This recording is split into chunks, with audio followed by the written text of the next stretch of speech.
श्री अवध की एक धर्मशाला में एक सज्जन आकर ठहरे।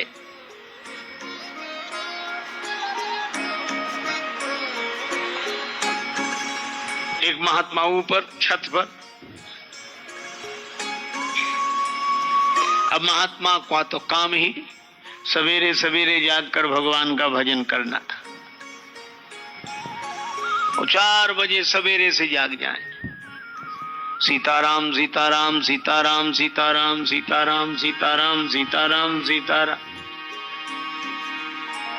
अब महात्मा के भजन का समय और उन सज्जन के सोने का समय है। तो जब सीताराम सीताराम सीताराम कहा तो वो तिल मिलाकर उठे और कहने लगे, बड़े प्रात से संत जन करते सीताराम, इनके सीताराम ने कर दी नींद हराम। सीताराम सीताराम डांट कर बोले, बंद करो ये कीर्तन।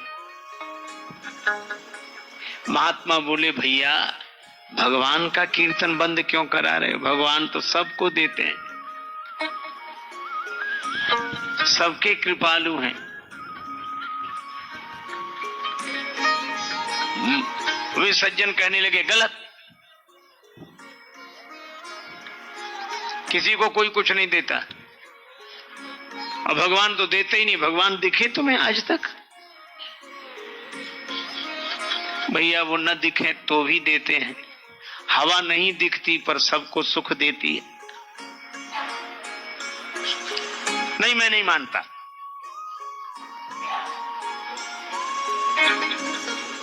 उन सज्जन ने कहा कि अगर भगवान मुझे देंगे तो मैं मान लूंगा। 24 घंटे का समय देता हूं। अगर भगवान ने हमें दिया तो मैं तुम्हारा चेला बन जाऊंगा, और नहीं दिया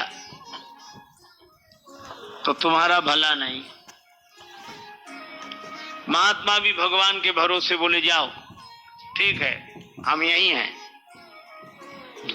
वे सज्जन चले गए घोर जंगल में।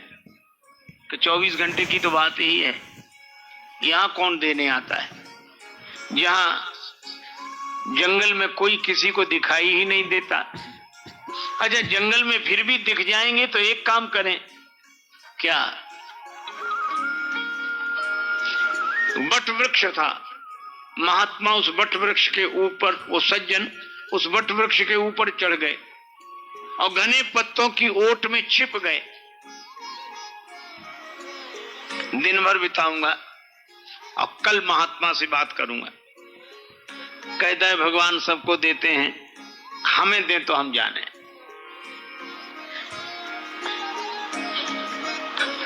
थोड़ी देर में बंजारे निकले उधर से। बंजारों ने सोचा वट वृक्ष की छाया है, जंगल है, यहां बैठकर भोजन करते हैं। तो वहीं वो भोजन बनाने लगे। अब ये ऊपर से देख रहा है कि महात्मा की बात कुछ तो सच है।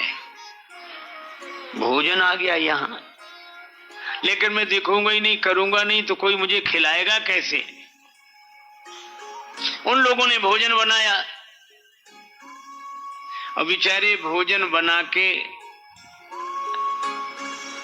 खाकर कर रास्ते के लिए रख लें, बांध रहे थे। तब तक शोर सुनाई दिया, डाकू आ रहे, डाकू आ रहे, डाकू आ रहे, डाकू। और डाकुओं का नाम सुना तो बंजारे भागे, भोजन वहीं छोड़कर। अब इसने देखा कि भोजन तो रखा, अब बंजारे तो भाग गए, भोजन वहीं छोड़कर। डाकुओं का सरदार पीछे पीछे, डाकू आगे आगे। एक डाकू ने कहा कि सरदार जी, बड़ा ताजा भोजन, सुस्वादु भोजन, हम लोग थके हुए हैं, सब लोग भोजन करो, आप भी भोजन करो, फिर बाद में देखा जाएगा, जो होगा सो होगा। भोजन मिला है, प्रेम से बैठकर पाते हैं। डाकुओं का सरदार बोला, धोखे में मत आना, इस घोर जंगल में भोजन कौन देकर गया? हमें लगता है कि किसी को हमारे आने की खबर लग गई है और उसने इस भोजन में जहर मिला दिया गया, विष मिलाया होगा ताकि हम लोग भोजन करके मर जाएं। एक डाकू ने कहा कि सरदार, इस घोर जंगल में कौन आता है विष मिलाने के लिए और भोजन, विष भरा भोजन रखने के लिए? 10वीं सरदार बोला, खोजो, विष मिलाने वाला यहीं कहीं छिपा हुआ होगा। एक डाकू ने कहा, अगर वो दिख जाए हमें तब गोली मार दें उसे। अब डाकुओं ने जो इस तरह बातें की, अब ये डर के मारे कांपा, तो पत्ते हिले। एक डाकू बोला, यहां कोई है? एक ने कहा, गोली मारे। बोले, गोली नहीं, उतारो इसे।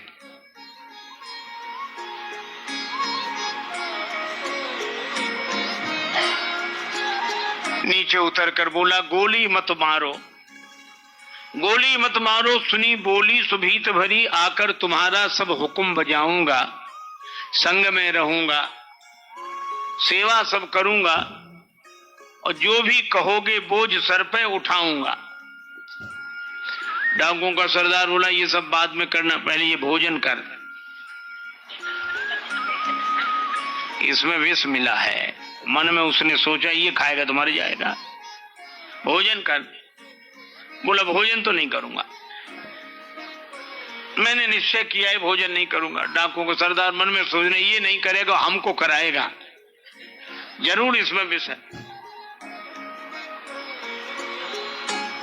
वो कहने लगा कि नीचे उतारा बात कह लो तुम खोटी खरी, पर कसम तुम्हारी मैं रोटी नहीं खाऊंगा। हाथ में ले बेंत, हाथ में ले बेंत। तब 10 सरदार बोला, आज तुझे रोटी मार मार के खिलाऊंगा। 2 छड़ी लगाई, कर भोजन किया उसने, रोते रोते किया भोजन, पर उसका कुछ नहीं बिगड़ा।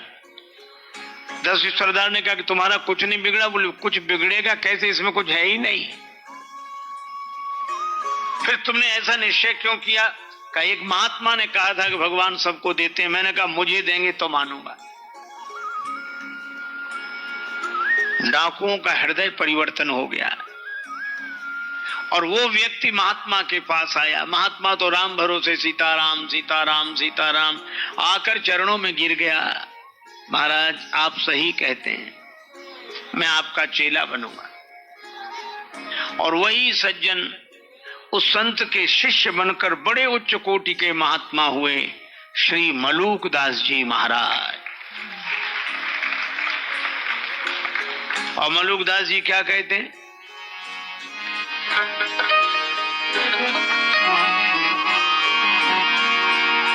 अजगर करे न चाकरी, पंछी करे न काम, दास मलूका यूं कहें सबके दाता राम। यहाँ काल नेम ने रास्ता रोका। क्या किया? बाबा जी बन गया, आश्रम बना लिया, मंदिर बना लिया, बगीचा बना लिया, बड़ा बढ़िया मंदिर बनाया, बड़ा बढ़िया आश्रम, बड़ी बढ़िया बगीचा, बहुत सुंदर सरोवर, खुद बन गया बाबा जी। है कालने में, ये रूप बदल कर आता है। कलयुग भी ऐसे ही रूप बदल के आता है, ये रूप बदल के आता है। हनुमान जी को भी धोखा हुआ कि अगर ये साधु ना हो तो इतना बढ़िया मंदिर बनाता, इतना बढ़िया बगीचा। देखो भगवान की कृपा है। अरे कृपा नहीं, अभी पता लगेगा। वो तो मकरी ने पांव पकड़ा, हनुमान जी ने लात मारी। अच्छा ये देखो, हनुमान जी जैसे ही पहुंचे और काल नेमनी जो देखा तो अब लगा वो कथा कहने। अब वेश से तो बन गया वो, पर कथा कभी कही होती तो कहता, न कही होती, कहीं सुनी होती तो कुछ अंदाज से काम चलाता। पर लंका में न कथा कही जाती थी न सुनी जाती थी, वहां से तो कथावाचक भगा दिए जाते थे। गोस्वामी जी ने लिखा, तेहि बहुविध त्रासई देश निकासई जो कहे वेद पुराना। जो वेद पुराण की चर्चा करे उनको डरा धमका के नगर से निकाल दिया जाता था। और काल नेम ने कथा शुरू की घबराहट में, तो न मंगलाचरण न भगवान का नाम, और कथा भी न बालकांड न अयोध्या न अरण्य न किष्किंधा न सुंदर। कथा सीधे शुरू हुई लंका कांड से, और कथा शुरू हुई रावण के नाम से, होत महारण रावण राम ही, और कथा सीधे लड़ाई से ही शुरू हुई। हनुमान जी ने कहा ये कैसी कथा है। काल ने भी संभल गया, जीती ही राम न संशय या मई, राम जी जीतेंगे। हनुमान जी आए और हनुमान जी को प्यास लगाई कि बड़ी जोर की प्यास लग रही है। आप लोग श्रीमद् भागवत की कथा में सुनते हैं, जब दसम स्कंद आरंभ हुआ तब सुखदेव जी ने कहा कि जब से कथा शुरू हुई तुमने कुछ जल भी नहीं पिया है, कुछ जल पी लो, कुछ ग्रहण कर लो, उसके बाद फिर कथा शुरू होगी। तो उत्तर दिया है महाराज परीक्षित ने कि महाराज आपके मुख चंद्र से कथामृत झर रहा है, मुझे न प्यास लग रही है। भूख की कौन कहे, प्यास भी न, साथ ही दुख कहा कि मुझे तृषा भी नहीं लग रही है, प्यास भी नहीं लग रही है। अब आप विचार करें। परीक्षित बोले कि प्यास नहीं तो ये अनर्थ कराया, प्यास ही तो लगी थी, महात्मा के आश्रम में गए थे। पर कथा में अमृत जो पी रहा उसे प्यास नहीं लगेगी। आप विचार करें, सुखदेव जी कथा कहेंगे तो महाराज परीक्षित की प्यास चली जाएगी, और अगर काल ने भी कथा कहेगा तो हनुमान जी को प्यास लग आएगी, प्यास बुझेगी नहीं, लगेगी। और जब जब कालनेमी के द्वारा कथा होती है भक्त की प्यास बुझती नहीं है। लोग कहते वहां गए कुछ समझे में नहीं आया, पता नहीं क्या हो रहा था, कुछ हमें तो ये लगा कि चले यहां से, कुछ प्यास बुझनी चाहिए। प्यास लगी है, मांगा जल ते दीन कमंडल, घबराया हुआ है कालने में, कुछ मांगो कुछ देता है। हनुमान जी ने पानी मांगा, उसने कमंडल दे दिया। हनुमान जी बोले कमंडल आप हमें दे रहे हैं, ये तो गुरुओं के द्वारा चेलों को दिया जाता कि हम जाने वाले, हमारा कमंडल अब तुम ही संभालो, तुम हमें कमंडल काहे को दे रहे हो। काल ने बोला वो चेले ही तो बनाना है तुम्हें, तो बनाने के बाद कमंडल देना चाहिए था। काल ने बोला हम तो जो बाद में करना सो पहले ही ले दीक्षा देना चाहते। अब कैसी अद्भुत बात, शिष्य प्रार्थना करे कि गुरुदेव दीक्षा दे दो, मैं आपसे दीक्षा लेना चाहता हूं, यहां तक तो ठीक। और गुरुजी कहें कि हम तुम्हें चेला बनाना चाहते हैं। काल ने भी कह रहा कि तो हम तुम्हें कैसे, पहले स्नान करे आओ, दीक्षा देऊं ज्ञान यही पावो, ज्ञानी नाम अग्रगण्यम को कह रहा है। पर हनुमान जी सरल सीधे चले गए, सरोवर में प्रवेश किया, मकरी ने पांव पकड़ लिया। ये विषय जल के सरोवर में वासना की मकरी रहती है, विषय रस के सरोवर में प्रवेश करोगे, वासना की मकरी पांव पकड़ लेगी। पांव पकड़ लेने का मतलब आगे न बढ़ने दे, गति रोक दे। ये वासना ने ही तो हमारी गति रोक रखी है, पकड़ कर रखा है। पर हनुमान जी ने इस पर प्रहार किया, मारी। मकरी बोली वाह रामदूत, चरण पकड़ने वाले के साथ यह व्यवहार। हनुमान जी बोले जो पांव पकड़ के डुबा देना चाहे उसके साथ यही व्यवहार करना चाहिए। कई पांव पकड़ने वाले होते ही ऐसे हैं कि खुद तो डूब ही रहे, तुम्हें और ले डूबेंगे, पांव नहीं छोड़ेंगे जब तक तुम डूबे ही न जाओ।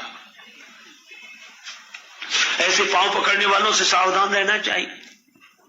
पर कई लोग पांव पकड़ने वालों के फेर में ऐसे पड़ते हैं कि वो जानबूझकर खुद ही डूबते। पर हनुमान जी ने प्रहार किया, वह दिव्य हो गई। कहा कि चरण पकड़ने वाले के साथ यह व्यवहार, हनुमान जी बोले जो पांव पकड़ के डुबा दे उसके साथ तो यही व्यवहार करना चाहिए। और बोले इस कथा कहने वाले के साथ, अरे बोले महात्मा है। मकरी बोली महात्मा नहीं मुनि न हो, यह निश्चर घोरा। ये वासना पर जब किसी संत के द्वारा प्रहार किया जाता है तो वासना ही उपासना बन जाती है, दिव्य बन जाती है। जो मन की वृत्ति संसार से जुड़ी थी वो भगवान से जुड़ जाती है। और तब उसने कहा मुनि न हो यह निश्चर घोरा, मानव सत्य वचन कपि मोरा।